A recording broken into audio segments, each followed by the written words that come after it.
নীল আকাশের নিচে বিস্তীর্ণ এই জলাভূমি, আর জলাভূমি ঘিরেই রয়েছে পদ্ম ফুলের সাদা পাপড়িতে মোড়ানো এই পদ্মবিল। ঠিক সকালবেলা যখন সূর্য কিরণের যে সূত্রপাত আসে, ঠিক তখনই আমরা লক্ষ্য করি সাধারণত এখানকার যে পদ্মবিলে থাকা পদ্ম যে ফুলগুলো রয়েছে, ঠিক সেটি সকালবেলা অনেকটা পাপড়ি মেলিয়ে দিয়ে থাকে এই সূর্য কিরণকে সাদরে গ্রহণ করার জন্য। যেমনটি আপনাদের একটু জানিয়ে রাখবো, ঠিক আপনাদের একটু দেখানোর চেষ্টা করবো এই বিলের আমার ঠিক পিছনে থাকা পদ্ম ফুলের যে সাদা যে ফুটন্ত যে রূপ রয়েছে, সেটি অপরূপ সৌন্দর্যে পরিবেষ্টিত হয়ে রয়েছে ঠিক এই মুহূর্তে কিশোরগঞ্জের বাপলা পদ্মবিলটি। আমরা ঠিক এই মুহূর্তে এশিয়ান টেলিভিশনের আজকের এই আয়োজনে ওই পদ্মবিল ঘুরে দেখানোর চেষ্টা করবো আপনাদেরকে। নীলফামারীর এই বাপলা পদ্মবিল প্রকৃতির এক অপূর্ব সৃষ্টি।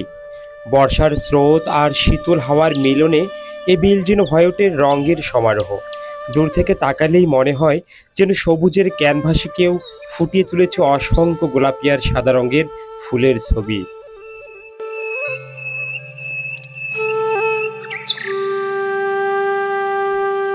প্রতিটি পদ্ম যেন প্রকৃতির এক একটি রত্ন, যা সকালের প্রথম সূর্যকিরণ ছুঁয়ে গেলে নতুন করে প্রাণ ফিরে পায়। ভোরের কুয়াশা ভেদ করে যখন সূর্যের আলো ঝলমল করে পড়ে পাপড়ির উপর, তখন চারপাশে ছড়িয়ে পড়ে এক অবর্ণীয় সৌন্দর্য।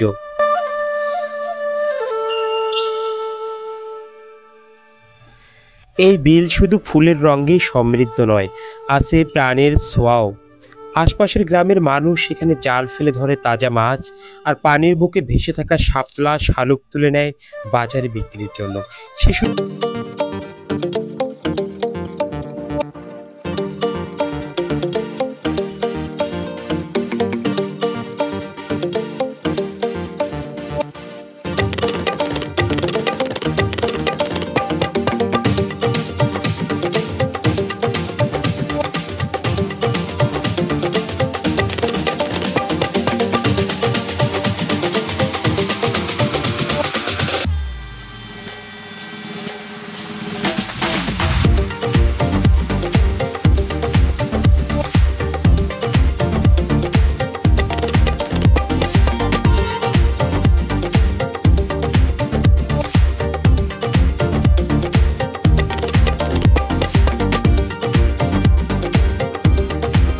সৌন্দর্যের বেলাভূমি গড়তে না গড়তেই ঠিক পরন্ত বিকেলে চলে এসেছি আমরা। ঠিক আপনাদের একটু জানিয়ে রাখবো যে দীর্ঘ সময় যাবত যারা আপনারা আমাদের সাথে ছিলেন, আপনারা উপলব্ধি করেছেন যে এখানকার পদ্মবিলের যে প্রকৃতির অপরূপ সৌন্দর্যের যে নীলাচল, আর সেটি ঠিক আপনাদের একটু আমরা দেখানোর চেষ্টা করেছিলাম আজকের এশিয়ান টেলিভিশনের নিয়মিত আয়োজনে।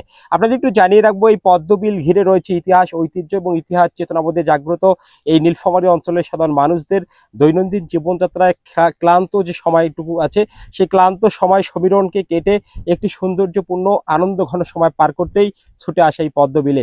আর এই পদ্মবিল জুড়ে থাকা সাধারণ মানুষ, জনজীবনে থাকা সাধারণ মানুষ যারা রয়েছেন, তাদের নিত্যদিনের কর্মযোগ্য যখন এখান থেকে মাছ শিকার করেই চলে, আর ঠিক এই মুহূর্তে পদ্মবিলে নৌকাযান চালিয়ে সাধারণ দর্শনার্থীদের মাঝে আনন্দ বিলি করেই অনেকটাই স্বস্তির নিঃশ্বাসও ফেলছেন এই পদ্মবিল অঞ্চলের মানুষেরা। সব মিলে নীলফামারীর অপরূপ সৌন্দর্যে সারাদিন ভর আপনাদের সাথেই ছিলাম Ashraful Islam Raju, digital media correspondent, Asian television.